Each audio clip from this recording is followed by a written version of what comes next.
Welcome to ChristiTutionalist Politics Podcast, aka CTP. I am your host, Joseph M. Leonard, and that's Lenard. CTP is your no muss, no fuss, just me, you, and occasional guest type podcast. Really appreciate you tuning in. As Graham Norton would say, let's get on with the show! Hello, everybody. Don't adjust your video, right? I didn't bother to pull down the green screen all the way. So if you're seeing part of the ugly couch as a joke, that's because I didn't bother to pull down the green screen all the way. And I apologize that you see me if you're looking behind the scenes in my nightwear. I know, probably TMI, right? But I've always told you, this is your no muss, no fuss, just me, right? Very informal. This is me. This is what you get. I'm not putting on any airs. Just I wanted to briefly record this segment before I forgot, before we get into the actual episode. I was at an eatery, and I just happened to overhear a woman at the next booth. It came out of her mouth about someone. She or he, doesn't matter. Point is, not like I was eavesdropping on their conversation, but came out of her mouth, an influencer without any real influence. That was such a great line that it went in my ears subconsciously and immediately leapt to my conscious level. And if you know me personally, you know, I'll talk to anybody. I don't need a formal introduction, but that was such a great line. I got up and told her, it's like, oh my God, I just happened to hear you say that line. An influencer without any real influence.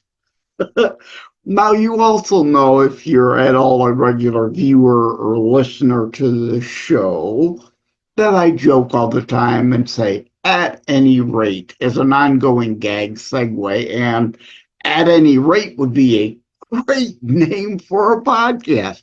Well, if you were to want to do an informal show, kind of like I do, but you know, I deal in serious subject matter all the time. But if you were doing a lighthearted kind of fun show with guests about whatever, everyday things, and not necessarily always going deep into subjects, an influencer without any real influence would also be a great name for a podcast. So at any rate, indeed, there we go again, right? I just had to record this before hopping into bed, before I would forget, so that I could put this before this episode's actual episode material. So at any rate, indeed, I told her, too, I'd give her a shout-out on the show. She'll know who she is. I hope she's tuned in. Indeed, at any rate, let's get to the actual episode material. Hello, gang. Another brief insert to say, I hope you've been enjoying Music Weeks. Another week has just ended.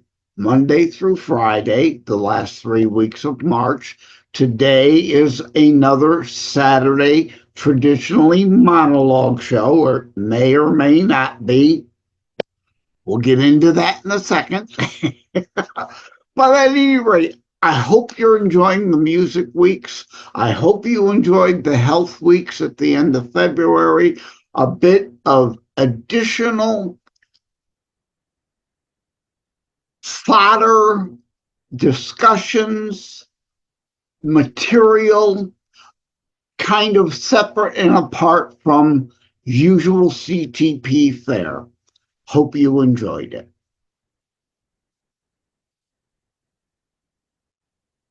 Hello, everyone. A brief special intro to this week's show. You know, Saturdays, I normally have on monologues that are in conjunction with a written article at thelibertybeacon.com. Well, we're working through some issues. So today's show, as well as an occasional other Saturday show here and there, may not be a monologue in conjunction with. I know you already either saw or heard the pre-intro saying this wouldn't be a Saturday monologue, but a guest appearance instead. Well, that was a lie. Yes, for the benefit of the transcript, I'm laughing. Of course, I didn't lie, but I was wrong. Why was I wrong? This is a guest's plural appearance.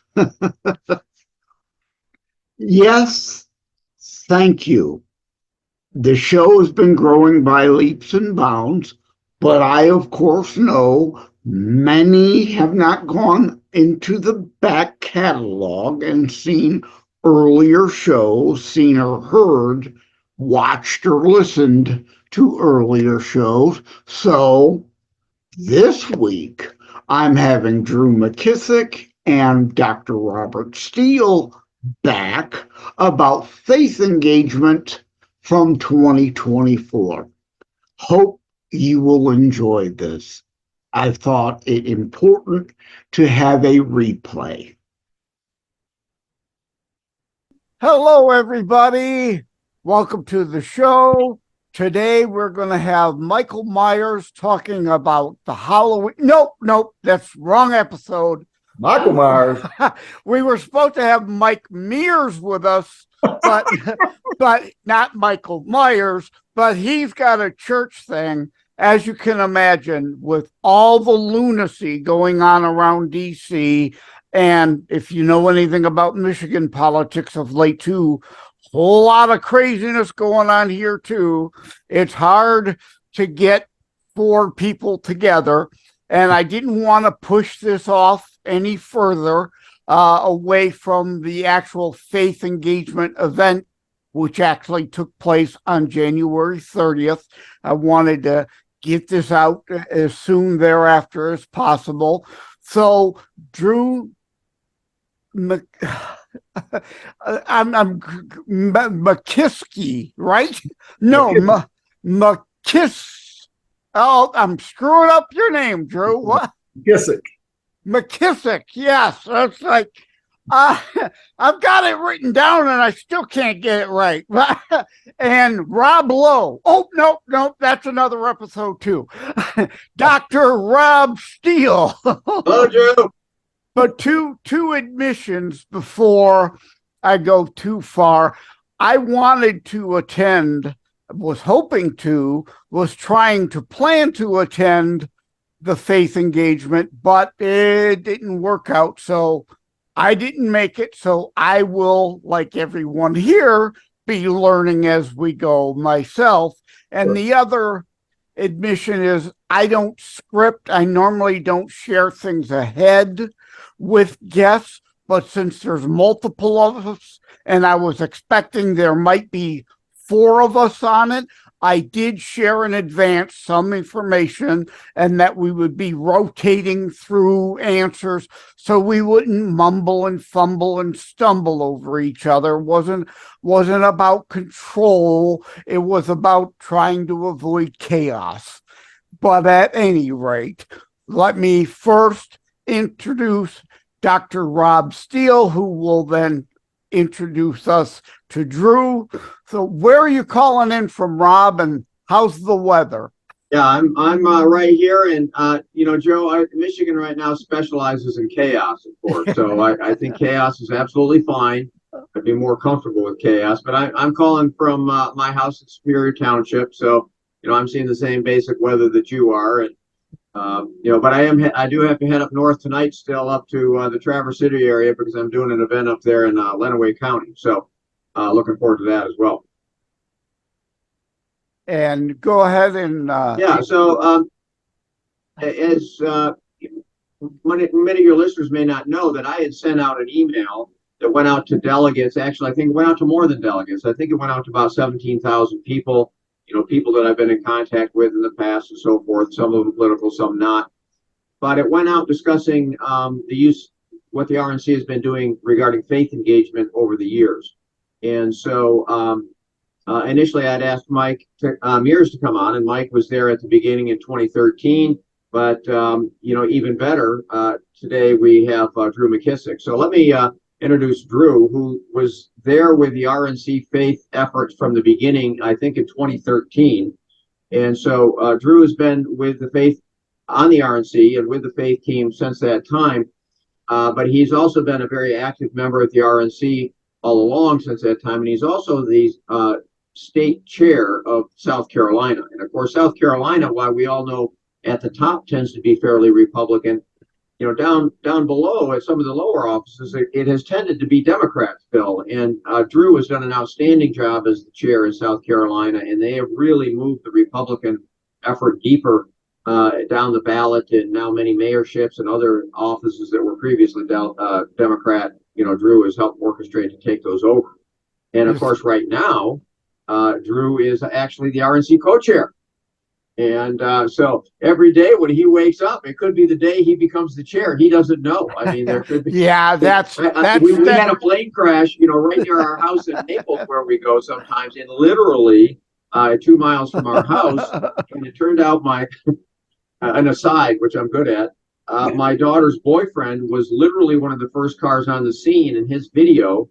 And then he was on international news all night long from this plane crash that happened right there on I-75. But so Drew is our co-chair. He does a fantastic job. He's all over the country representing the RNC.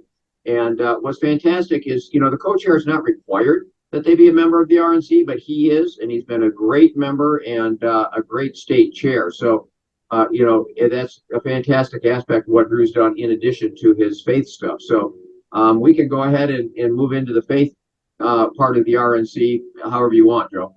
Well, again, this is a Christian show for all Christians. I don't want to dwell specifically on the RNC aspect of it, but the faith engagement in general. Of course, we want to bring people over. I make no bones about, yes, I am a GOP delegate. I call myself a ChristiTutionalist by choice, a Republican by necessity.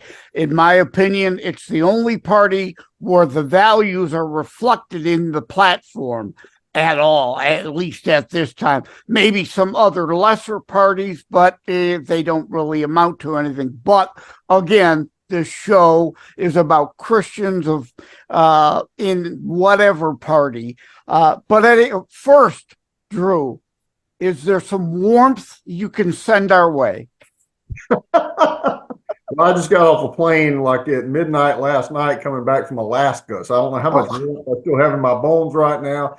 I was with them for the last 3 days, got back late last night in time to go to bed and get up and go to church this morning. So but I'll say, and just, initially talking about, well, before we get into details, I guess, about faith engagement, I think a bigger point needs to be made. And I suspect that's part of what you do with your show. And that is, one, getting across to people the importance of what we have in this country in terms of the blessing of self-government. And I would say from a Christian point of view, then, because we've been blessed with that, then our obligation as Christians to actually participate in the government that we've been given here in this country. That's one thing. And then when you go further and you talk about the Republican Party itself, and I hear your point a minute ago, and I sympathize or I resemble that remark, as someone would say, because it has been said before, I'm a Christian first, a conservative second, a Republican third. The political parties in and of themselves, Republican, Democrat, Libertarian, whatever the party might be, parties in and of themselves don't stand for anything. People stand for something. So at any given day, it's the people who are in any respective party who are going to define what that party stands for. So as a Christian conservative myself, I'm always looking to try to get other people, one, engaged in the civic process, and as I think makes sense, getting them, as many of it as possible, involved in one political party so they can have greater political clout. It's just a matter of simple arithmetic. I've considered myself for a long time to be a political evangelist, evangelizing the importance of actually getting involved in the civic process. And when you're talking about Christians, where are they? Well, they're in church. So then you've got the importance of getting those folks who are in church not to be involved in a specific political party, but one, just to engage in the civic process and vote their biblical values. If they do that, we're fine. That's it. We're already dealing in that first question, the why, which I had made myself a note, guessing to not put words in your mouth, but you're already kind of expressing it. Like my calling to do ChristiTutionalist politics, it's indeed about getting people involved in the Judeo-Christian foundation and keeping our nation as that republic we were founded as, and return to the Bible in full context, because a whole lot of people have caught up in the worldly bombardment and kind of gone away and lost a little bit of that biblical root and urge to vote biblically. So I think, Drew, you've kind of already answered that, but yeah, anything else you want to add regarding the specific why the faith and engagement? Well, again, and regardless of what particular politics you may be talking about, liberal, conservative, Republican, Democrat, Christian, secular, or whatever, we do have a process of self-government with elections. And, at the end of the day, there's a scoreboard. There's winners and there's losers. It is, in that sense, it's a zero-sum game when it comes to political power. You either win or you lose, and losers don't get to make policy. The guy and gal who lost, they don't get a call about what the tax rates ought to be, or whether CRT ought to be in the schools, or whether, we have transgender bathrooms, or, you name it, go down the list of things that, you and I probably wouldn't have took a bet on 8 years ago that we'd be talking about today. But unfortunately we are.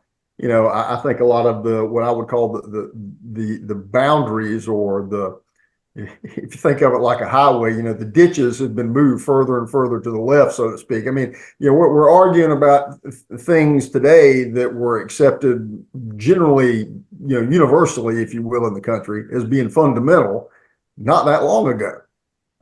And when you start arguing over things that are fundamental, you start to argue about the actual, underpinnings of the country, of society, of the culture. And, as the Lord told us, we need folks to go and be salt and light. And that doesn't mean just, in and around your neighborhood and your friends, but that also means in the political sphere. Yeah. As well. And as Reagan said, for us to be that shining city on the hill. Rob, you want to chime in with anything else there? Well, I think he's hit on the broad aspect of faith and engagement with government, and of course that's a huge thing, and I'm sure we'll get into it a little bit more when we talk about the Faith Summit. But it's been a huge topic about how little evangelicals tend to participate and vote, and that's just a huge aspect of why the RNC on a political side is interested. But there are many other groups out there, Faith Votes with Mike Huckabee, and of course Ralph Reed, Faith and Freedom, and others. So we'll cover some of that as well, I'm sure. Absolutely. And here's why I was half tongue-in-cheek about the weather. My next question is, why where it was? Now, Rob and I certainly understand you wouldn't want this in Detroit in January. So I would imagine part of the weather factored in why it was in Vegas. And when I knew of it in advance and was promoting it, I was tongue-in-cheek joking, where else is there more need of faith engagement than Sin City? But in all seriousness, there's a lot of rooms, a lot of convention space. The airfare from anywhere in the nation is relatively low. So I would imagine all that factored in. But yeah, mainly why, Drew? Well, I mean, first off, the main reason was because the RNC was having one of its three meetings there. You know, we do 3 meetings a year. That was our winter meeting. It was in Vegas. So we wanted to do this while we had RNC members in town because we've got a very large faith engagement committee on the RNC with a lot of participation from members from around the country. And so they wanted to be able to be a part of this as well. You know, and not to put too fine a point on it, but, you know, Nevada is also a targeted state in this cycle. You know, when it comes to the presidential election, that's important. Yeah, there are a lot of pastors there that we wanted to be able to reach out to. So all those things just kind of, pointed in the same direction, which is fine. But, you know, not the last of these that we'll be doing by no means. This was a way to begin to have initial conversations as we start to ramp up, you know, for this election cycle. You know, as Rob pointed out earlier, this is something that we first started back in 13 when Reince Priebus was chairman of the party.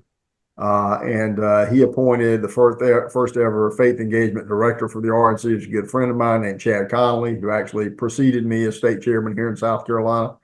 I went to work with him as the Eastern Faith Engagement Director for, you know, basically everything east of the Mississippi, and did 2 political cycles there, the 14 cycle and the 16 cycle, and, you know, working with doing outreach to pastors specifically. You know, pastors are, they're multipliers, you know, those are leverage points. And so those are people who, you know, you would think, generally speaking, you shouldn't have to convince that they need the people in their church to actually be involved in civics, but you should be surprised how many really don't focus on that. And I don't mean focus on it to the neglect of their church work or, you know, the gospel by any means. But again, the point that I made about, you know, the blessings that we have of self-government, and then we were given a government to participate in, and just with everything else we're given, we're going to be held to account one day as to what we do with what we've been given. And I think you can make an extra case for that when it comes for government. So therefore, the pastors have an obligation to talk to those folks sitting in the pews about their obligation to what they do with what the Lord's given us here in this country.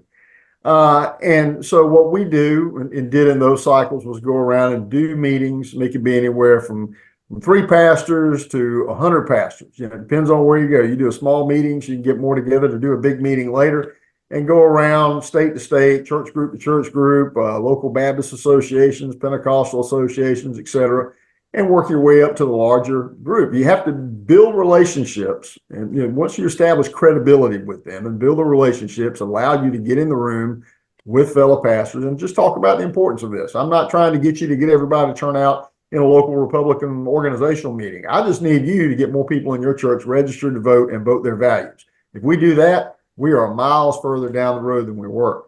I hear you entirely. Like, I don't just, one of the reasons why I started this show is that, like Rob touched on, 50 million-ish Americans, supposed Christians, right? Now, we all know not every Christian is really deep in their Bible.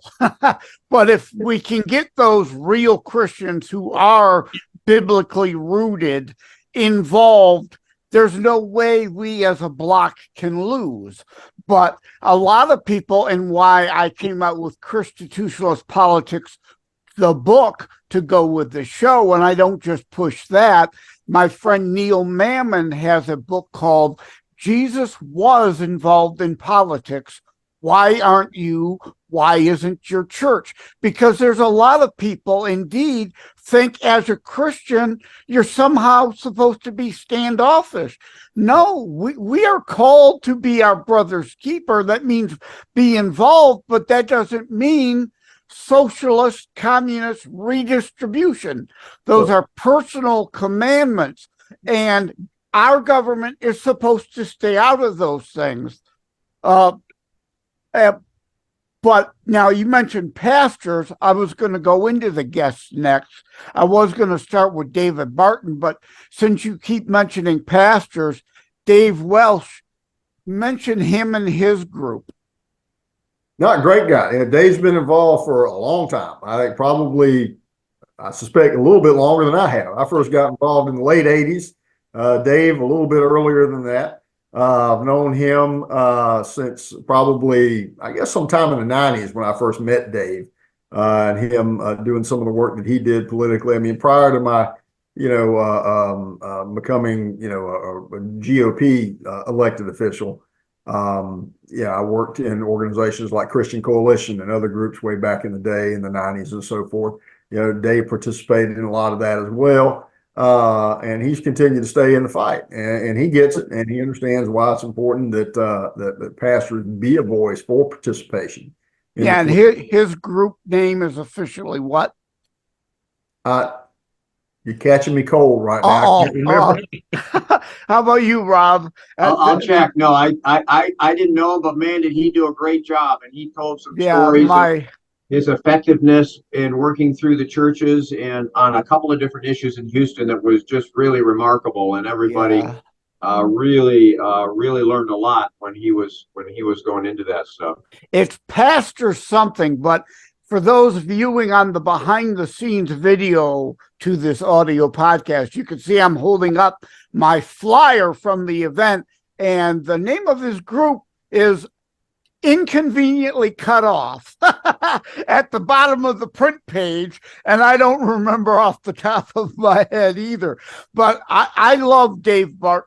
I mean, again, anyone more qualified to talk about our Judeo-Christian ethic foundations than him, I can't think of, right, Drew? No, I couldn't either. I mean, Dave Barton has forgot more about Christian American history than I've ever learned.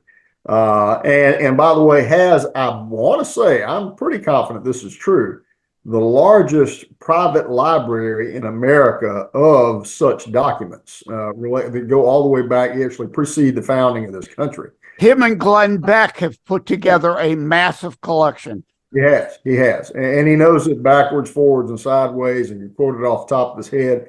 And, which so much of which just makes, I would say, well, first off, makes you ashamed sometimes how little you do actually know about the Christian aspect of the founding of this country and the views of the people who did found this country and what they thought of in terms of the importance of having Christian people engaged in the government of this country and the things that they said along those lines, which obviously isn't taught in schools today, obviously isn't talked about in the media today, and all that's for a reason, and we understand that. So, but one of the things that we can't do is get mad at the other side for what they do. What we need to do is get mad at ourselves for what we don't do. Oh, I hear you on that. And I don't want to go into every speaker that was there, but Rob, one of the other ones, and most in this audience will recognize Ralph Reed, formerly of Christian Coalition, now of Faith and Freedom. What did he bring to the table, Rob? As if we don't know, but... Well, he is remarkable. And back on David Wells, he's the head of the Houston area pastor council. So they have a large organization there where the pastors meet and have become very, very effective in their social engagement down there in a variety of issues of interest. And before we go any further, thoughts and prayers, of course, to the Houston area after that shooting. But I'm sorry, Rob, go on. And then also on David Barton, I have followed him since the 90s, and I actually have a set of videotapes, VHS tapes of David when, he and I both were dramatically younger. And he was talking more about the, same founding stuff, but his talk with us was remarkable, and we could talk about it some more. But Ralph Reed, I learned a few things about Ralph that I hadn't known, but he just did a fantastic job. I was not aware that he was a multi-term chair of the Georgia Republican Party, and so his involvement in intersection between the church and politics is remarkable, because his depth of knowledge on the political aspects of elections and the electorate and how things work that he knows just was tremendous. I mean, it was unbelievable, the information he has that he can then apply to the numbers and the issues that are important to people, voting their faith and activating those voters. And the numbers that he had regarding some of the political aspects of this and how President Trump did in the election among evangelicals and how much it increased between 2016 and 2020 were shocking. And so he spoke not only at the faith meeting, but then again to us in the RNC meeting, and was a guest speaker for the main dinner. Just did a tremendous job. But his organization is out there really working hard to activate evangelicals, because, you know, if you're voting your faith, you understand. You know, we all say, I mean, don't we always say this is the most important election in history? We say that every time. But you know, the guardrails, you know, that used to be, we thought we were arguing about, you know, how much welfare was going to be, larger or smaller. But what's happening now is getting down to the foundations of our society, and the guardrails are getting thinner and thinner. And so every time we say that, it becomes, actually, it is more true. But now we're getting ready to break through some guardrails that have existed for hundreds of years, and once broken through, are going to be difficult to, you know, climb back up over the cliff. And of course, you know, a lot of people living their daily lives and trying to act out their faith and taking care of their kids and going back to practice and getting their paycheck and doing everything they can to survive inflation. You know, they're not as familiar with the idea of the concerted effort around the world to collapse the United States and to take religion out of the marketplace in the United States. And it is an international effort. And so it's really time for us to focus on this activation and voting your faith. And there are many groups doing it, as we mentioned. Absolutely. Yeah, and I don't want to get into hyper partisanship again, but yeah. I don't want a Democrat Republican thing, but maybe more a bit left right.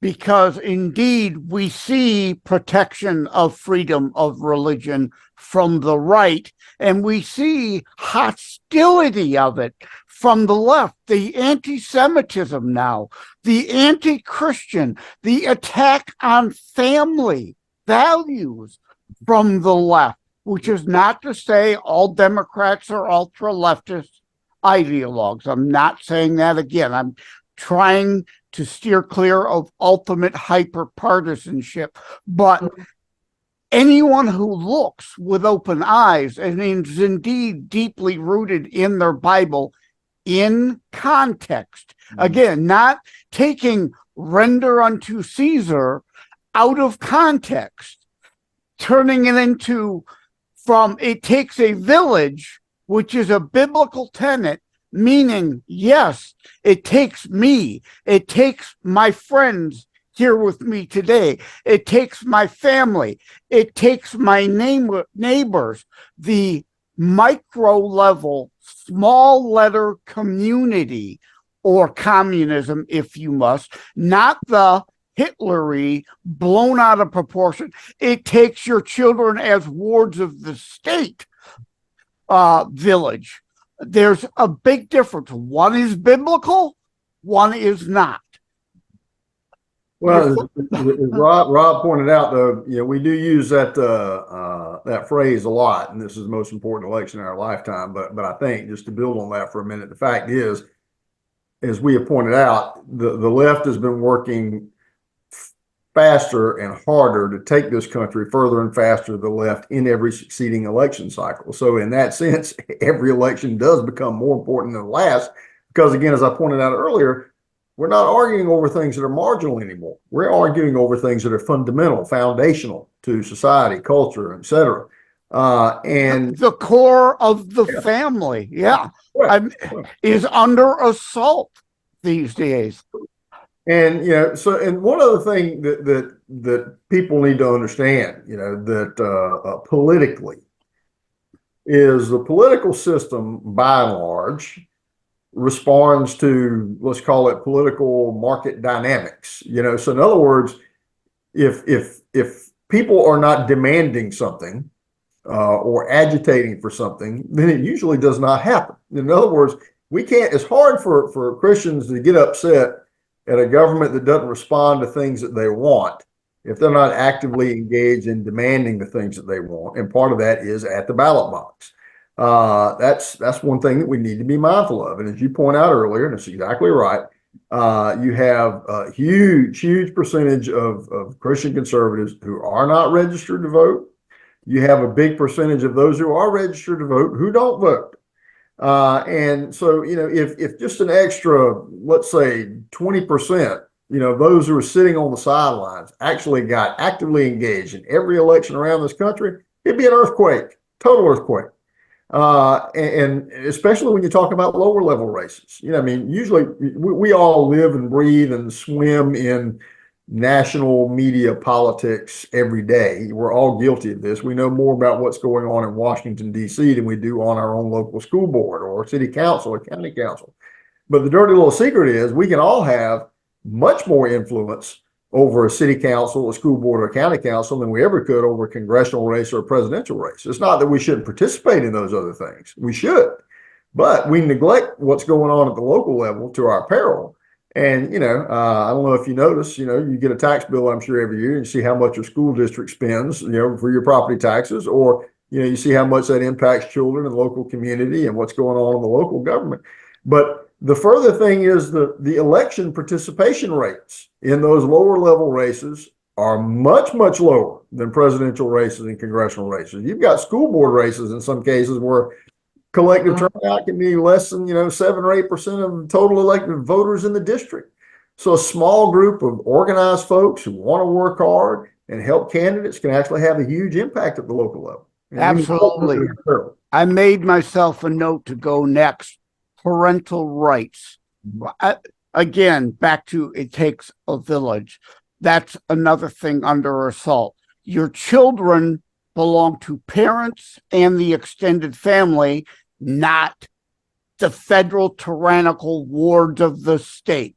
But yet one side is supporting parental rights and the other tyrannical, top-down, one-size-fits-all. You must believe the way we dictate you to believe mentality. And as you said, more mama bears, as we've been coming to call them, are finally stepping up and getting involved, Rob, right, at the school board level.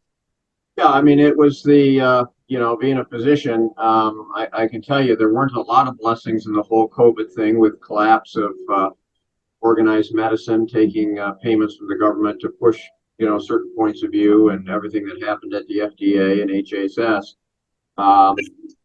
But the one silver lining was absolutely what people learned about what was truthfully going on in the public schools. And that has been a revolution in the school board situation, understanding how advanced this indoctrination was and what was going on and being hidden. Even when my 25-year-old was in elementary school, they were bringing home, books that said, talking about, promoting being a vegetarian and so forth, on a chicken that says, I am not a nugget. Okay, I got it.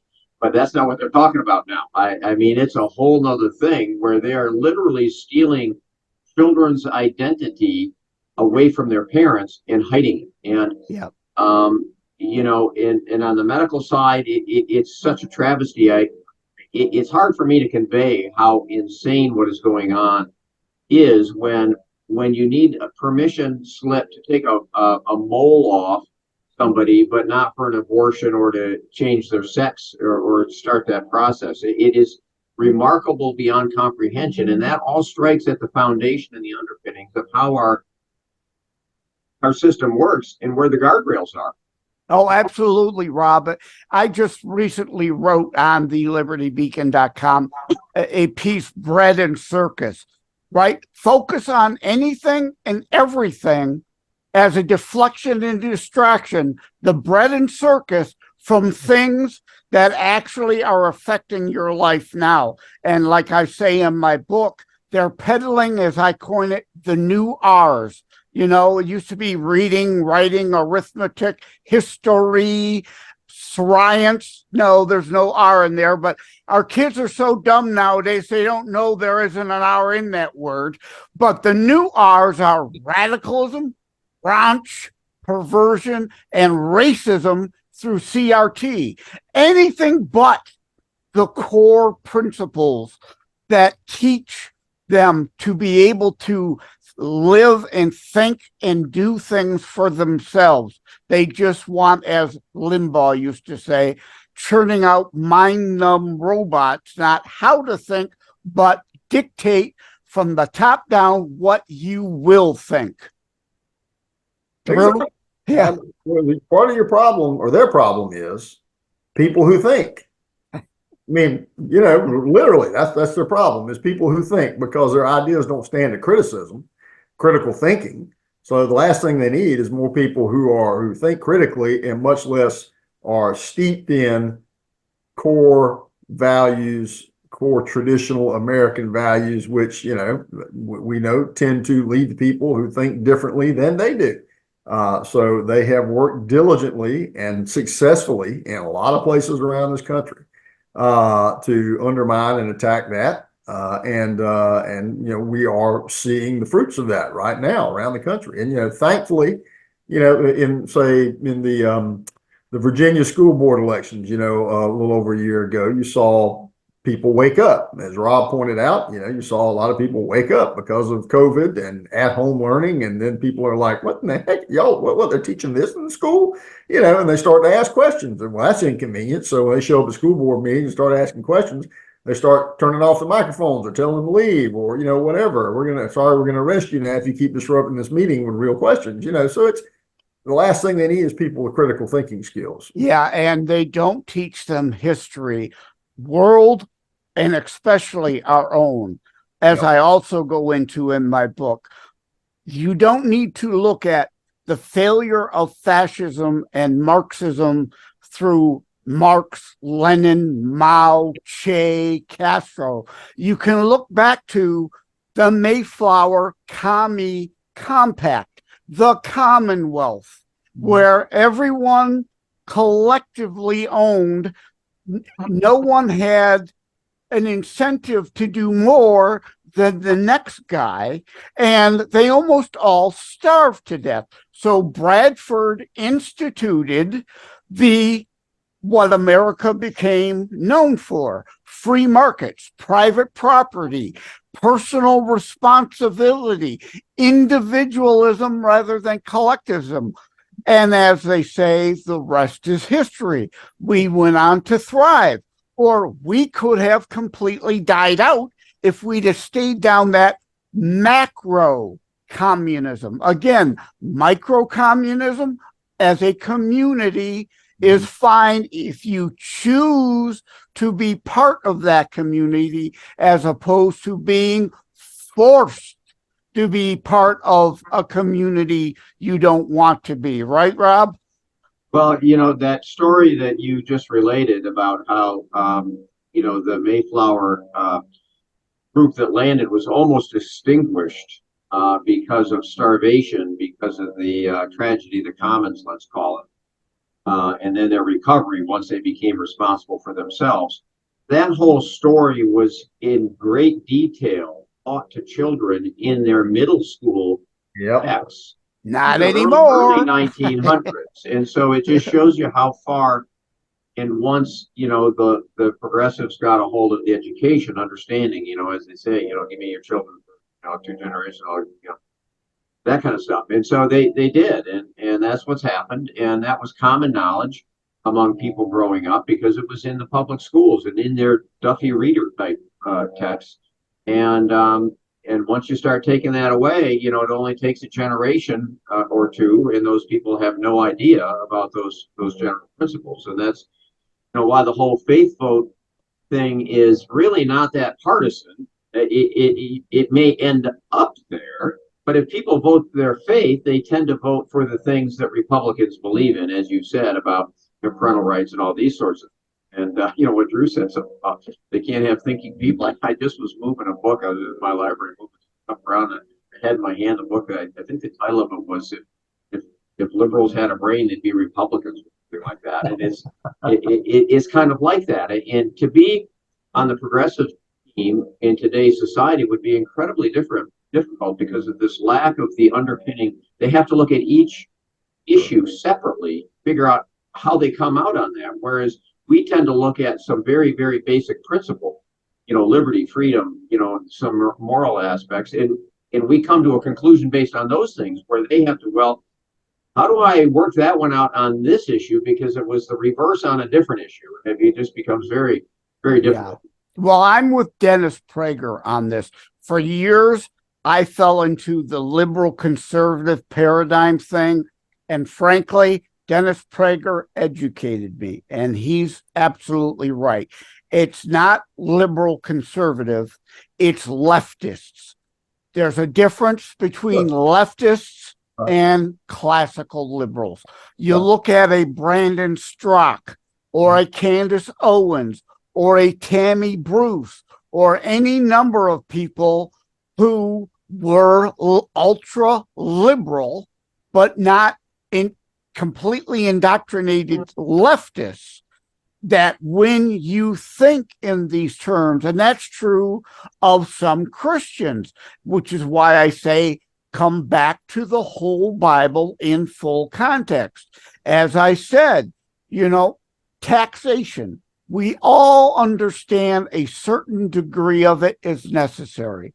But Jesus said, God loves a cheerful giver, right? Taxation to some degree is necessary, but it is also true taxation is theft. That saying, God loves a cheerful giver. So we should be wanting to support the things our government under the constitutional limitations are doing, but redistribution, stealing from Steve to give to Eve for the benefit of John across the street isn't charity. It isn't being our brother's keeper. It is communistic redistribution. What we like to contribute to is things that actually make the society function better, like, say, for instance, national defense or local police protection, things that protect. When we go back to we talked earlier about fundamentals. Well, go back to our Declaration of Independence. We talk about what? Life, liberty, pursuit of happiness. Life, liberty, and actually, before they used the phrase pursuit of happiness, the word was originally going to be property. Life, liberty, and property. Protecting my life, my liberty, and my stuff, and to be able to use my stuff as I want to up until the point that it impacts you. So to be able to provide for security and regulation to make sure that that's possible. Those are the things that, that's why you come together collectively as a society to actually protect and defend those things, as Jefferson laid out in the Declaration of Independence. But the principles you talked earlier, about the Pilgrims and so forth, whenever they changed tact, if you will, and decided, hey, maybe we need this collectivism stuff isn't working out the way we thought it was going to work, or we got people who are just willing to lay in the hammock while the other people are working. Well, what did they do? Essentially, they tacted towards a more Christian point of view, which is what? Personal responsibility, and the freedom to do with as you will. I mean, so freedom only works, as a good friend of mine says, freedom only works every time you try it.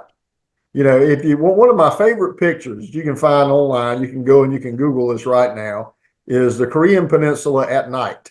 And you can see right along the 38th parallel, everything below that at nighttime, you've got lights everywhere. You can tell people live there, and it's you have power, electricity, and above the 38th parallel up to the Chinese border is pitch black dark. Why?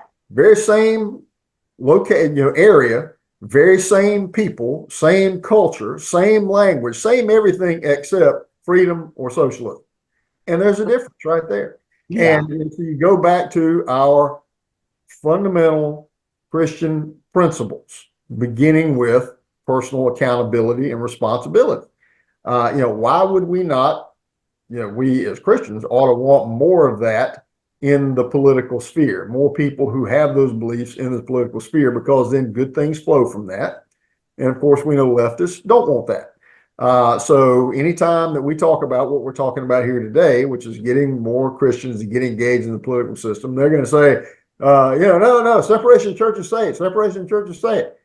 Well, okay, so what you're saying is if I go to church, then I can't be involved in politics. Is that what you're telling me? Well, it kind of sounds like that's what they're telling people. But again, as I point out, I say this all the time, the people, of like mind who are just like us, but are very despondent sometimes and very worked up about what's going on in the country, we can't spend time being mad at what the other guys are doing. We need to be talking about what either we're doing or in many cases what we're not doing. You're exactly right. That's why I wanted this episode on faith engagement. And also, I do point out in my book two things. One, about the Bradford colony. I like to think that's where Rand got the idea of Atlas Shrugged, because Atlas shrugged then and we changed course. But and now I'm forgetting the other point of what you said that I wanted to bring up. So Rob, take over while I try to remember what I forgot. Yeah, I think, one of the things that Ralph Reed talked about, was this tremendous number of evangelicals that voted for Donald Trump. And, and that was really confused the left or the liberals, because, nobody would argue that Donald in his personal life has, been the gold standard on certain aspects of the Christian life. But when it comes to what he tried to do to allow, the freedom of religion and to allow our system, our brilliant system, be able to function back the way it was designed, allowing people to have a better life. And so he was setting records for his election in 2016. But Drew, I think, did Ralph say that it was 11 million more in 2020 evangelicals voted for Trump? It was. And in terms of total turnout, it was the second highest turnout in the history of the nation. Unfortunately, it had higher turnout in the other side, particularly in key states. But, states like California and other places where it doesn't matter if you can run up the score because the electoral votes don't change. But yes, it was. And I would also say, the other thing, and this is the thing that, of course, just segued into politics real quick, that has Democrats in this cycle particularly upset, is the support that he received in 20, and that he's built on, at least in terms of polls since then, with the African American community, the Hispanic American community, the Asian American community. He got the highest percentage of the vote in those three communities than any Republican since Richard Nixon in 1972. Yeah. Oh, yeah. The left in their defund the police polls show 4 in 5 blacks want more police protection, not less. And so that ain't selling. I'll say, and this is a good other point to make, is those communities, by and large, are more conservative than white American communities on key cultural values. And this is something that has the Democrat Party working at cross purposes with itself right now, and is beginning to see some of those foundations erode, because as they move further and further faster to the cultural left, they are alienating these folks who've been a core bedrock of their national support. And now you see those polls showing, Trump potentially having a larger percentage of those votes in the coming election. So they've got a big problem. And eventually, look, progressivism, we know, ultimately destroys anything it touches. And I would say in this case, including their own party. Yeah, I made a note. I remembered what it was. Before I get to that, though, you went down another road, the election. People think of it as a great divide, but the reality is the election was decided by 44,000 votes over 5 states. Sure. That's what it electorally really came down to. Sure. And that difference is real easy to make up if people get off their couch and be involved, or at least vote. This notion that Christian means not being involved, which was my other point, the Jefferson letter. I mentioned that on the back of my book. That whole separation of church and state is not in our founding documents. It comes from and is bastardized out of a Jefferson letter. The left doesn't want a separation of church and state, where our founder said freedom of religion, but there shall be no official federal religion. But many states had their own official church way back when. It's not freedom from religion.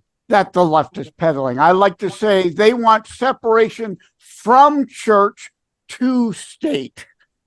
Well, that's why you have, and I think I'm remembering this correctly, but there is a leftist organization called the Freedom from Religion Foundation. Exactly. That's why.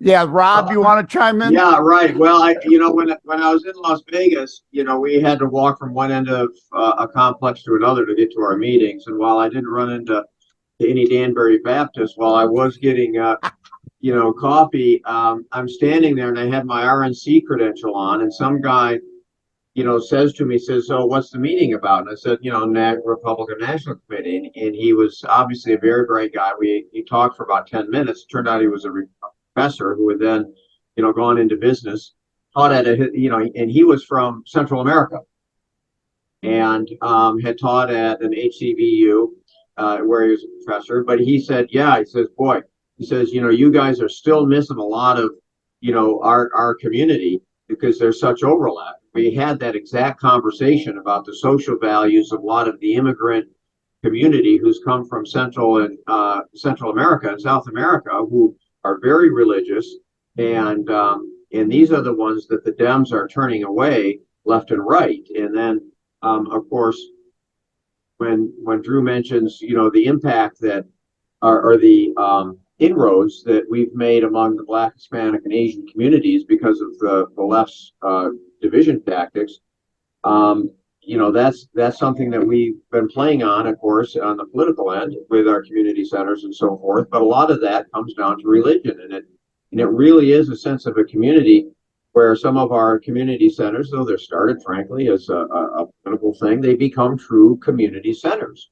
And these, communities like in Orange County, the Vietnamese communities use these community centers literally, teach their children their native dances and their native cooking in their true community centers. And, the churches there have become a very important part why, the Republicans have improved because of the engagement of the Asian churches. And again, to avoid Democrat-Republican thing, this is where the ultra-left lies about the ultra-right. We are not anti-immigrant. We are pro-legal immigrant. And to your point about turning those away, they're turning people away from Venezuela and Cuba, where they actually qualify for asylum, and want all these other people in who don't have any of those values of actually escaping communism, because they have a whole point and different purpose. So the immigration is not no immigration, but legal and illegal. I want to start wrapping up. I don't want to go on and on and on forever. If it gets too long, people won't tune in. But I do want to go to this that I had written down in my notes, because I was on Wham Radio as a caller, Moment of Clarity show, Saturdays, 1:00, Wham Radio here in Ann Arbor, Michigan. I'm always calling into the Saturday show. Theron X. Somewhere outside of Ann Arbor, Theron X. Yeah. But no, funny name, Theron X. Yeah, it was Great show. Ed Bondarenka and Bruce Fleury, who were filling in for Pastor Rick on his Moment of Clarity show. And they discussed, and I had to chime in, the Jesus Gets Us ads. Now, there's a whole lot of people that like it, and I get the point of anything that potentially brings people to church and the faith is a good thing. But I also understand the converse other side, my show all about the whole Bible in full context, not just the love one another part and leaving out the whole part of Jesus after he washed your feet would have said, go forth and sin no more. Oh, wait a minute. No. We can't have, you mean I got to self-reflect? You mean I got to confess? You mean not redemption? In order to get redemption, the word repent. You mean I got to consider repenting? Oh, no. I just want the all sandals and love part only. But you got to talk about the whole Bible. So Right. your thoughts on that, Ed? Rob, we'll start with you this time. Well, it still always comes back to, people just activating their faith to protect their family over time and into the future. That's why a lot of these organizations, asking people to vote their faith, they are nonpartisan. In these places like Faith Vote with Mike Huckabee, who he represents, and Ralph Reed, and Faith and Family, and some of these other ones, these are all nonpartisan education organizations just to try people to say, hey, vote your faith, take care of your family, protect their future. And of course, on our team, we think, yeah, go ahead, because we know virtually all the time they agree with us. But it's all about, the foundational processes being carried forward to the future and giving the next generation the opportunity, to kind of the opportunity they handed us. I mean, it's just the maintenance. As is my show. You've heard me a couple times say, I want to avoid the hyper-partisanship stuff and talk to Christians, no matter where they are, about coming back to the Bible, getting out of the world. If you go back to the full scriptures in full context, we fully believe they're going to vote one way rather than another, but they've got to go down and discover that journey for themselves. I'm not here to beat them over the head of you've got to vote one way or the other, though I do deal in left-right more than party, because I think the real world and these situations, to be biblical, forced me into addressing them, unfortunately, at times. Right, Drew? Sure. Well, a former Bible teacher of mine said that most of the most well-known scripture is most well-known outside of its context rather than in its context. Amen. Like Matthew 7. Like Matthew 7. There are 12 other scriptures about judging biblically. Sure. Matthew 7 really is condemn not, lest ye be condemned. Just like it's not thou shalt not kill, original Latin, Hebrew, and Aramaic, thou shalt not murder. Right. There's a difference. Well, in the context, you're talking about the ad, say, that ran in the Super Bowl, and I know they've got this ad campaign nationally, and I get that. And I can see why people are, willing to kind of take, maybe what they can get, so to speak, when it comes to something that looks like it's, supportive of Christianity. And I think, so in the campaign, basically, Jesus gets us. And yes, he does, because he's God. He understands us. He understands us. He sent his only son to die for us. And further, you have God in human form, meaning he understands because he's experienced every potential frailty that we could have. So in that sense, yes, he does.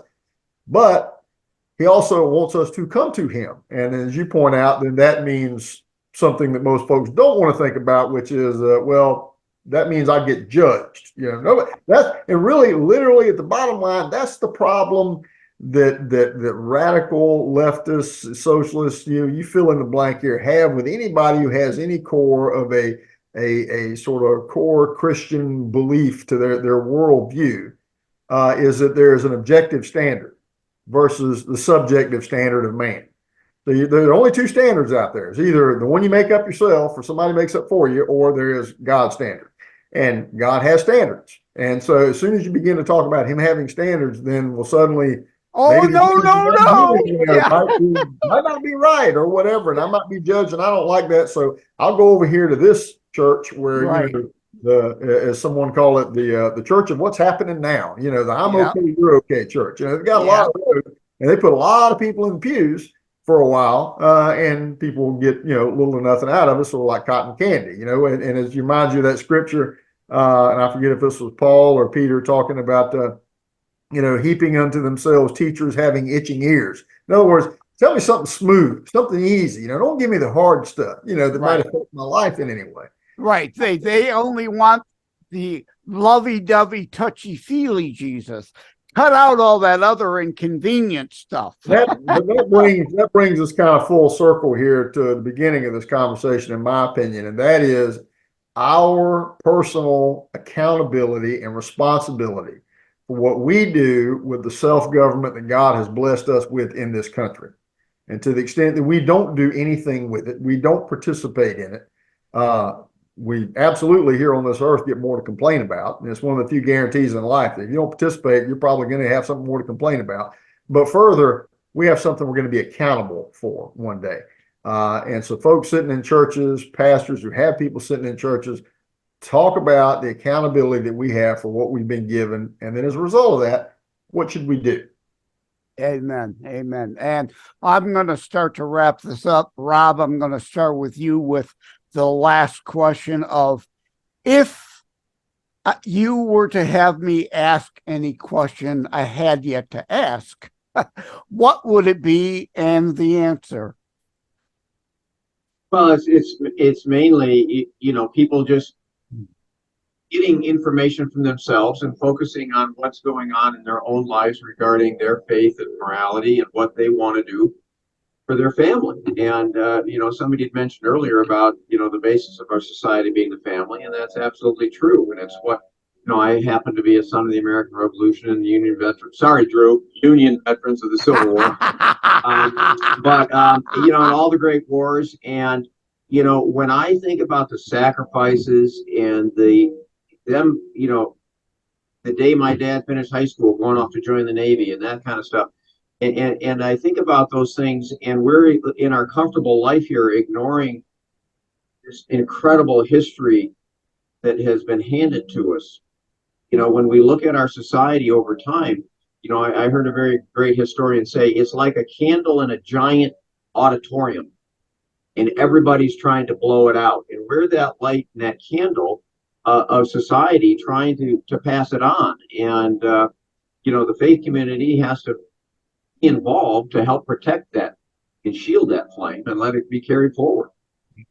Yeah, before you answer, Drew, I want to interject. On another show where I brought someone on to talk Christian and secular movies, but mainly Christian movies, we got into that point here. I think bottom line we're still striving for. The question of the rapture came up. Christian sects believe it. Christian sects do not. That's the devil delving in to divide. We need to focus, right, Drew, on those things that we can draw together on, not the Protestant versus Lutheran versus Catholic versus what are those things biblically we indeed all can come together and agree on. The most fundamental element of it to me is the fact that, it goes back to building on what I said a minute ago, and that is that there is an objective standard. Everything about, leftism that we experience in this country today, that we have experienced, the direction that they go is by virtue of there being a subjective standard in life. And that your rights come from man then and not God. If it's a subjective standard, we'll go back to our Declaration of Independence. Recognize that, that we're endowed by our creator, not by Congress with certain inalienable rights, okay, or not even by a constitution with any inalienable rights. So that's the first most fundamental thing, that everybody from a Catholic to a Lutheran to an Independent Baptist to a Presbyterian, a Pentecostal should be able to rally around. There's an objective standard of right and wrong. It proceeds not from us, it proceeds from God. And we can quibble about small details, but what the left is talking about now is not small details. We're talking fundamentals now. And I would further point out one last thing, and that is that what we are talking about here, and the things that I try to talk about with when it comes to faith engagement in general, is not about getting Christians involved in politics. And this is the way that the left usually phrases it. That's not what we're talking about here. I mean, everybody's not involved in politics. I am. This is what I do for a living, but I'm weird. This is the kind of thing I'm not spending my time with. I've heard that about you, Drew. You're weird. Yeah. Rob here is a political junkie. He's been involved a long time. Everybody doesn't have time to be a political junkie. You've got lives. We understand that. We're not talking about Christians getting too involved in politics. We're talking about Christians engaging in the culture, engaging specifically in civics, in their government. At its root, simply being registered to vote and voting in every election. And when you vote, vote your biblical values. That's it. Now, that is the baseline to me of minimal acceptable behavior. That's the minimum we need. And if everybody did that, we would not be here right now talking about the need for this conversation. So starting out at that level, and then to whatever degree their interest may take them and they feel led by the Lord to get engaged in, maybe they need to run for school board one day or to run for something else, that's fine. Everybody doesn't need to do that by far. Maybe you need to help somebody do it. I mean, a lot of different things that you can do. You don't need to be a full-time political activist. You need just to do a little bit more than what you're doing right now. And that's the secret. Yeah, and I think that's a good place that we can conclude. You brought up something we can all agree on. True is weird. Well, something we won't be able to agree on, but I'll vote for Groundhog Day as the best religious movie. Oh, all right. Thank you all for joining. Rob, Dr. Rob, thank you. And also, Drew, send us a pallet of hot chocolate. It's cold up here. Thank you all for tuning in. Again, I can never, things are so serious. We have to keep a sense of humor too. Absolutely. Correct. All right. Thank you all for tuning in. Take care. God bless all. Thank you for having tuned in for ChristiTutionalist Politics Show. If you haven't already, please check out my primary internationally available book, Terror Strikes, coming soon to a city near you. Available anywhere books are sold.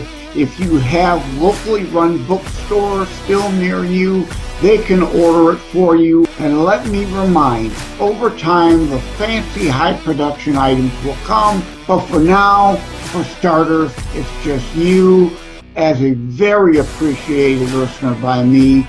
All substance, no fluff, just straight to key discussion points. A show that looks at a variety of topics, mostly politics, through a Christian U.S. constitutionalist lens. So again, thank you from the bottom of my heart. Take care. God bless. Like and subscribe to ChristiTutionalist Politics Podcast and share episodes. We need your help.